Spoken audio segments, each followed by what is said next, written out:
What's up guys, and welcome back to another episode of the Realistic Career Mode. This is episode number 9. And we start today's episode off on the back of the defeat to Everton in the last episode with the FA Cup 6th round tie away at the Championship side Middlesbrough at the Riverside Stadium. So FA Cup quarter-final, first season of the save. I said I wanted a cup run. I'll be totally honest, we've had some very lucky draws for the third straight round. We've got a Championship side, but just like in the previous round, heading into the game, I didn't think it would be a formality. We'll be making it through in just 16 minutes in, just like at the Den against Millwall. We fell behind to the second tier side. Chuba Akpom giving the Borough the lead as they would get themselves a very early, and to be fair, based on how the game started, probably deserved lead as well. Hadn't really got off the team bus, hadn't woken up in the first 15-20 minutes, so straight after that, bang, had to get back on level terms, and we would as well. Josh De Silva banging in, funnily enough, his second goal for the club, and both have come in the FA Cup. He scored the leveller against the Lions, and he does it here against the Borough as well. And just before the break, momentum totally changed. I've talked about it before in FIFA. Sometimes it can be incredibly strong. It certainly was in this game. First 15-20 minutes, it's all Middlesbrough. After we got our leveller, it was all Burnley. Jay Rodriguez right before half time on the stroke of the 45th minute makes it 1-1, puts us back on level terms, and in the puts us in front, for the first time in the game. And in the second half, we kept our foot on the gas pedal, looked for a 2-goal cushion, and we get it as well. 21 minutes on the clock. He does it again. Jay Rodriguez bags his brace, gives us a 2-goal cushion, and sends us into the FA Cup semi-final. So every single round we had been drawn against a Championship side. I was the first to admit it. I discussed it in the last episode. We've had a very lucky cup draw. I don't think I'll ever get this sort of luck again here. Always facing a side outside the Premier League. But there were none left as we headed in to the FA Cup semi-final. There were only 3 teams remaining. Crystal Palace, Manchester United and Manchester City in the final 4 alongside us, and we were drawn against in the semi-final. I mean, were you one bit surprised? Were you one bit surprised? There are some seasons of CM where the FIFA gods are smiling on you, and with no disrespect to Roy Hodgson's side whatsoever, let's be honest here, the team out of the 3 we wanted, of course, was Crystal Palace. A Manchester derby in the other semi-final tie, as Solskjaer will face Guardiola at Wembley for a place in the final.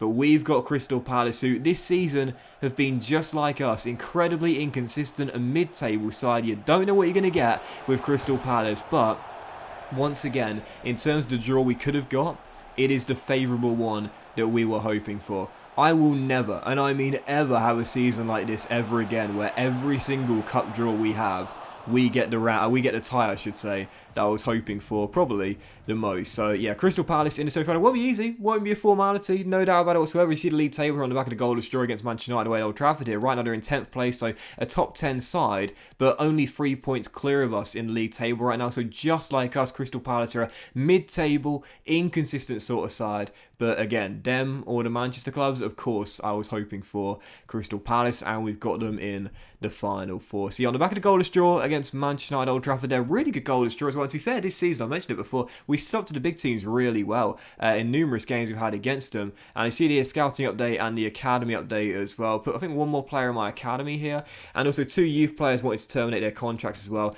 Hugo Stokes and Adam Burris, a Welsh centre forward, both wanted pro deals. So decided to get them pro deals. Both are 59 overall, so we can't check the potentials yet. But when you look at the players in our academy, I should say, they are 2 of the highest potential players in the youth squad. So of course, I wasn't going to let them walk out the door. Once they hit 60 overall, I'll check their potentials. And I'm still gutted as you look at our fixtures here for April. We've got Liverpool and Spurs both away, Leicester in the Blaze, and of course, right at the end of the month, that FA Cup semi-final against Crystal Palace as well. I'm still so gutted about the Stone in our academy, Rory Stone. I thought, oh, this is the guy. This is the one. There's every single CM save I do. There's always one. There's always one coming out of the academy. We do have a soft spot for the entire save, whether they become heroes or not. But unfortunately, the Stone has just taken a massive decrease. He's gone from being someone I was very excited about to someone I'm like, yeah, might just release him now, to be honest.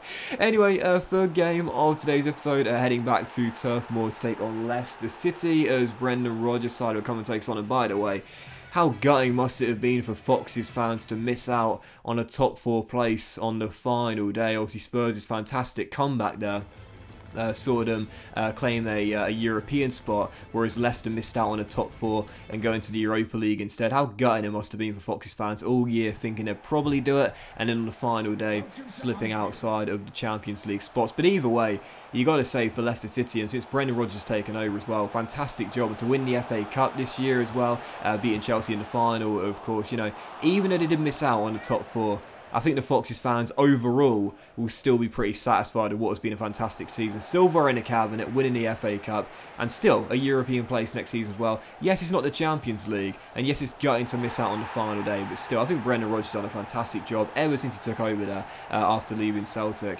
And yeah, on the whole, of course, it's gutting to miss out on the final day. Absolutely heartbreaking, but I'm still sure the Foxes fans will be largely satisfied with silverware in the cabinet and European football next year.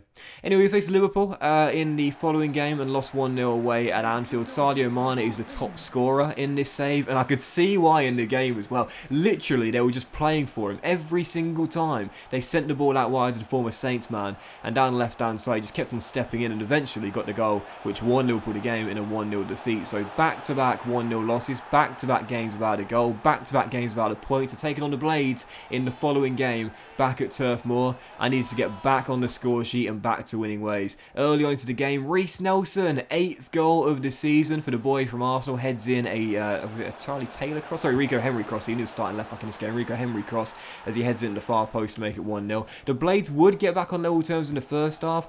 In the second half, it was a really tough and grueling 45 minutes. I couldn't get a chance until the final seconds of the game, and with virtually the final kick as well.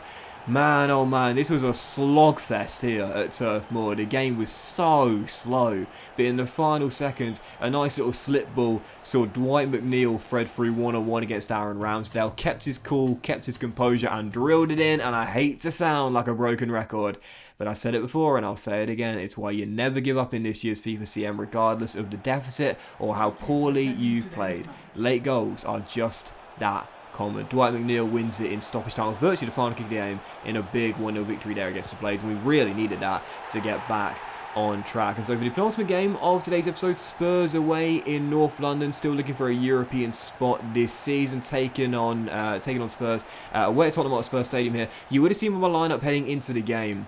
It was a totally rotated first 11. Yeah, I made 11 changes in a win over Sheffield United, and you're probably thinking, why did you do that? Well, this game came on Wednesday night. We know we're basically safe. We know we're not going to get into a European place. That's over. So really, we're just going to finish in mid-table. Where we finish, we don't know. But there's very little to play for in our final 5 Premier League games. Whereas with this game coming on Wednesday night, on Sunday afternoon, we had Crystal Palace at Wembley in the FA Cup semi-final. So of course, I wanted my first team fully fit, fresh and raring to go for the biggest game of the season. And thus I just said to Spurs, just don't beat us by much, will ya? In the end, they beat us by 4 goals to 0. Yeah, we discussed Harry Kane quite a lot in this series. Is he going to stay? Is he going to go?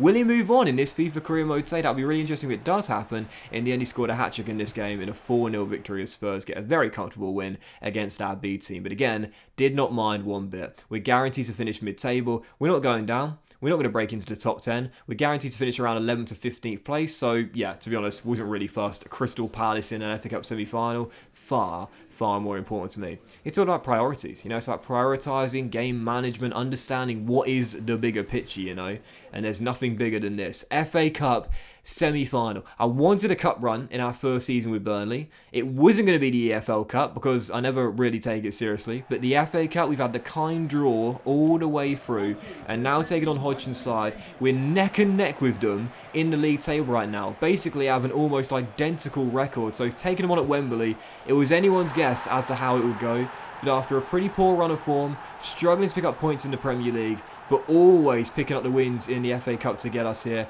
I started off the game in attack mode, and just 15 minutes in, we took the early lead. Jay Rodriguez, I mean, to be fair, despite Chris Wood being our top scorer this year, we can't discredit how good Jay Rodriguez has been. And talking of players that have been in good form this season, 22 minutes in, 7 minutes after we took the lead, we look for the second, and the boy from Arsenal, what I will have to do in the summer to bring him back permanently, I don't know, but I'm going to sit Arteta down and say, name your price. Name your price. I want this boy back in my team next season on a permanent deal. Reece Nelson, fires in our second goal and gives us a 2-goal cushion. And in the second half, Palace desperately trying to get back in the game, trailing by 2, needed to half the deficit and get back in this one. Fortunately for us, whilst we've had some great players on the offensive end this season in Rodriguez and Nelson, and of course our top scorer Chris Wood as well, one of our players of the season, our star goalkeeper Nick Pope, made a couple of massive saves to ensure we would hold on to the clean sheet and thus hold on to the win. Final score, Crystal Palace 0, Burnley 2. Biggest game of the season, and we come through. We're into the FA Cup final for the first time this series. It is our first season, absolutely buzzing. And we'll take on Ole Gunnar Solskjaer's Red Devils as Manchester United won the derby in the FA Cup semi-final. We'll take them on the end of the season, aiming for silverware in our first season. What a way that would be to end what has been our first season at Turf Moor. But that will end this episode of The Realistic Career Mode, guys. Big thank you for watching. I hope you enjoyed it. And if you have, then please do drop a like. Much love to you all. Have a fantastic day. And I'll see you for another episode of Season 1 as we play our final 4 games in the Premier League very soon.